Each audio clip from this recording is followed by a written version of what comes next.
et bienvenue à notre condensé financier quotidien du dimanche. Je m'appelle Sophie et voici ce qu'il se passe sur les marchés aujourd'hui. Le Nasdaq très high-tech a connu un fort déclin jeudi car les géants d'Internet ont chuté à cause de la régulation croissante.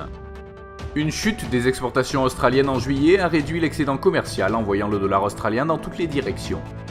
Les futurs sur le brut ont chuté jeudi, capitalisant sur leur perte de la semaine sous pression à cause du déclin de la demande mondiale.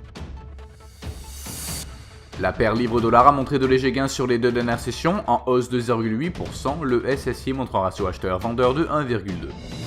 La paire dollarienne a chuté de 0,6% sur la dernière session, le SSI reste équilibré.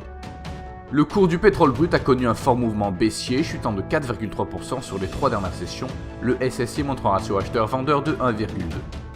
Le cours de l'or a affiché de légers gains sur les deux dernières sessions, en hausse de 0,6%, le SSI montre un ratio acheteur-vendeur de 4,7.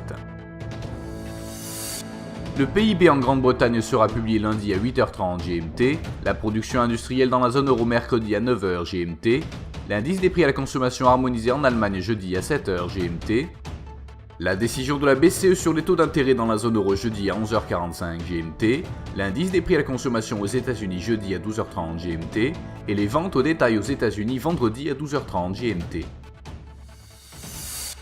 Nous espérons que vous avez apprécié nos perspectives marchés de ce dimanche. Nous vous souhaitons de la part de toute l'équipe une journée productive sur les marchés. N'oubliez pas de vous connecter demain matin pour retrouver les dernières nouvelles et événements des marchés financiers.